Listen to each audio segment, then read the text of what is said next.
They don't always have bows, I say, thinking of the year there were only horrible spiked maces that the tributes had to bludgeon one another to death with. Then make one, says Gale. Even a weak bow is better than no bow at all. I have tried copying my father's bow with poor results. It's not that easy. Even he had to scrap his own work sometimes. I don't even know if there will be wood, I say. Another year, they tossed everybody into a landscape of nothing but boulders and sand and scruffy bushes. I particularly hated that year. Many contestants were bitten by venomous snakes or went insane from thirst. There's always some wood, says Gale. Since that year, half of them died of cold. Not much entertainment in that. It's true. We spent one Hunger Games watching the players freeze to death at night. You could hardly see them because they were just huddled in balls and had no wood for fires or torches or anything. It was considered very anticlimactic in the capital. All those quiet, bloodless deaths. Since then, there's always been wood to make fires. Yes, there's usually some, I say. Katniss is just hunting. You're the best hunter I know, says Gale. It's not just hunting. They're armed. They think, I say. So do you. And you've had more practice. Real practice, he says. You know how to kill. Not people, I say. How different can it be, really, says Gale grimly. The awful thing is that if I can forget they're people, it will be no difference at all. The peacekeepers are back too soon, and Gale asks for more time, but they're taking him away, and I start to panic. Don't let them starve, I cry out, clinging to his hand. I won't. You know I won't. Katniss, remember he says, and they yank us apart and slam the door, and I'll never know what it was he wanted me to answer, to remember. It's a short ride from the Justice Building to the train station. I've never been in a car before, rarely even ridden in wagons. In the scene, we travel on foot. I've been right to cry, not to cry. The station is swarming with reporters with their insect-like cameras trained directly on my face. But I've had a lot of practice at wiping my face clean of emotions, and I do this now. I catch a glimpse of myself on the television screen on the wall that's airing my arrival live, and feel gratified that I appear almost bored. Peeta Mellark, on the other hand, has obviously been crying, and interestingly enough, does not seem to be trying to cover it up. I immediately wonder if this will be his strategy in the games, to appear weak and frightened, to reassure the other tributes that he is no competition at all, and then come out fighting. This worked very well for a girl, Joanna Mason, from District 7 a few years ago. She seemed like such a sniveling, cowardly fool that no one bothered about her until there were only a handful of contestants left. It turned out she could kill viciously. Pretty clever the way she played it. But this seems an odd strategy for Peeta Mellark because he's a baker's son. All those years of having enough to eat and hauling bread trays around have made him broad-shouldered and strong. It would take an awful lot of weeping to convince anyone to overlook him. We have to stand for a few minutes in the doorway of the train while the cameras gobble up our images. Then we're allowed inside, and the doors close mercifully behind us. The train begins to move at once. The speed initially takes my breath away. Of course, I've never been on a train, as travel between the districts is forbidden except for officially sanctioned duties. For us, that's mainly transporting coal. This is no ordinary coal train. It's one of the high-speed capital models that average 250 miles per hour. Our journey to the capital would take less than a day. In school, they tell us the capital was built in a place called the Rockies. District 12 was in a region known as Appalachia. Even hundreds of years ago, they mined coal here, which is why our miners have to dig so deep. Somehow it all comes back to coal at school. Besides being basic reading and math, most of our instruction is coal-related, except for the weekly lecture on the history of Pan Am. It's mostly a lot of blather about what we owe the Capitol. I know there must be more than they're telling us, an actual account of what happened during the rebellion, but I don't spend much time thinking about it. Whatever the truth is, I don't see how it'll help me get food on the table. The tribute train is fancier than even the room in the Justice Building. We are each given our own chambers that have a bedroom, a dressing area, and a private bathroom with hot and cold running water. We don't have hot water at home unless we boil it. There are drawers filled with fine clothes, and Effie Trinket tells me to do anything I want, wear anything I want. Everything is at my disposal. Just be ready for supper in an hour. I peel off my mother's blue dress and take a hot shower. I've never had a shower before. It's like being in a summer rain, only warmer. I dress in a dark green shirt and pants. At the last minute, I remember Madge's little gold pin. For the first time, I get a good look at it. It's as if someone fashioned a small golden bird and attached a ring around it. The bird is connected to the ring only by its wingtips. I suddenly recognize it. A mockingjay. They're funny birds and something of a slap in the face to the Capitol.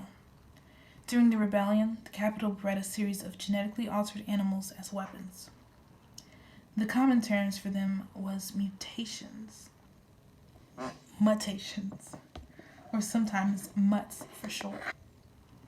One was a special bird called a jabberjay that had the ability to memorize and repeat whole human conversations. They were homing birds, exclusively male, that were released into region where the Capitol's enemies were known to be hiding. After the birds gathered words, they'd fly back to centers to be recorded. It took people a while to realize what was going on in the districts, how private conversations were being transmitted. Then, of course, the rebels fed the Capitol endless lies, and the joke was on it. So the centers were shut down, and the birds were abandoned to die off in the wild. Only they didn't die off. Instead, the jabberjays mated with female mockingbirds, creating a whole new species that could replicate both bird whistles and human melodies. They had lost the ability to enunciate words, but could still mimic a range of human vocal sounds, from a child's high-pitched warble to a man's deep tones. And they could recreate songs, not just a few notes, but whole songs with multiple verses, if you had the patience to sing them, and if they liked your voice. My father was particularly fond of mockingjays. When we went hunting, he would whistle or sing complicated songs to them, and after a polite pause, they'd always sing back. Not everyone is treated with such respect, but whenever my father sang, all the birds in the area would fall silent and listen. His voice was that beautiful, high and clear, and so filled with life that it made me want to cry and laugh at the same time. I could never bring myself to continue and practice after he was gone. Still, there's something comforting about the little bird. It's like having a piece of my father with me, protecting me. I fasten the pin into my shirt, and with the dark green fabric as my background, I can almost imagine the mockingbird flying around through the trees. Effie Trinket comes to collect me for supper. I follow her through the narrow, rocking corridor into a dining room with polished paneled walls. There's a table where all the dishes are highly breakable. Peter Millark sits waiting for us, the chair next to him empty. "Where's Hamish?" asks Effie Trinket brightly. "Last time I saw him, he said he was going to take a nap," says Peter. "Well, it's been an exhausting day," says Effie Trinket. I think she's relieved by Hamish's absence. And who can blame her? The supper comes in courses. A thick carrot soup, green salad, lamb chops, and mashed potatoes, cheese and fruit, chocolate cake. Throughout the meal, Effie Trinket keeps reminding us to save space, because there's more to come. But I'm stuffing myself, because I've never had food like this. So good and so much. And because probably The best thing I can do between now and the games is put on a few pounds. At least you two have decent manners, says Effie as we're finishing the main course. The pair last year ate everything with their hands, like a couple of savages. It completely upset my digestion. The pair last year were two kids from the scene who'd never, not one day in their lives, had enough to eat. And when they did have food, table manners were surely the last thing on their minds. Peter's a baker's son. My mother taught Prim and me to eat properly, so yes, I can handle a fork and a knife. But I hate Effie Trinket's comment so much, I make a point of eating the rest of my meal with my fingers. Then I wipe my hands on a tablecloth. This makes her purse her lips tightly together. Now that the meal's over, I'm fighting to keep the food down. I can see Peter's looking a little green too. Neither of our stomachs is used to such rich fare. But if I can hold down Greasy Say's concoction of mice meat, pig entrails, and tree bark, a winter specialty, I'm determined to hang on to this. We go to another compartment to watch the recap of the reapings across Pan Am. They try to stagger them throughout the day, so a person could conceivably watch the whole thing live. But only people in the capital could really do that, since none of them have to attend reapings themselves. One by one, we see the other reapings, the names called, the volunteers stepping forward, or more often, not. We examine the faces of the kids who will be our competition. A few stand out in my mind. A monstrous boy who lunges forward to volunteer from District 2, a fox-faced girl with sleek red hair from District 5, a boy with a crippled foot from District 10, and most hauntingly, a 12-year-old girl from District 11. She has dark brown skin and eyes, but other than that, she's very like Prim in size and demeanor. Only when she mounts the stage and they ask for volunteers, all you can hear is the wind whistling through the decrepit buildings around her. There's no one willing to take her place. Last of all, they show District 12, Prim being called, me running forward to volunteer. Can't miss the desperation in my voice as I shove Prim behind me, as if I'm afraid no one will hear, and they'll take Prim away. But of course they do hear. I see Gail pulling her off me and watch myself mount the stage. The commentators are not sure what to say about the crowd's refusal to applaud. The silent salute. One says that District 12 has always been a bit backward, but that local customs can be charming. As if on cue, Hamish falls off the stage, and they groan comically. Peter's name is drawn, and he quietly takes his place. We shake hands. They cut to the anthem again, and the program ends. Effie Trinket is disgruntled about the state her wig was in. Your mentor has a lot to learn about presentation, a lot about televised behavior. Peter unexpectedly laughs. He was drunk, says Peter. He's drunk every year. Every day, I add. I can't help smirking a little. Effie Trinket makes it sound like Hamish just has somewhat rough manners that could be corrected with a few tips from her. Yes, hisses Effie Trinket.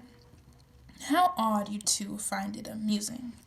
You know, your mentor is your lifeline to the world in these games. The one who advises you, lines you your sponsors, and dictates the presentation of any gifts. Hamish can well be the difference between your life and your death. Just then, Hamish staggers into the compartment. I missed supper? He says in a slurred voice. Then he vomits all over the expensive carpet and falls in a mess. So laugh away, says Effie Trinket. She hops in her pointy shoes around the pool of vomit and flees the room.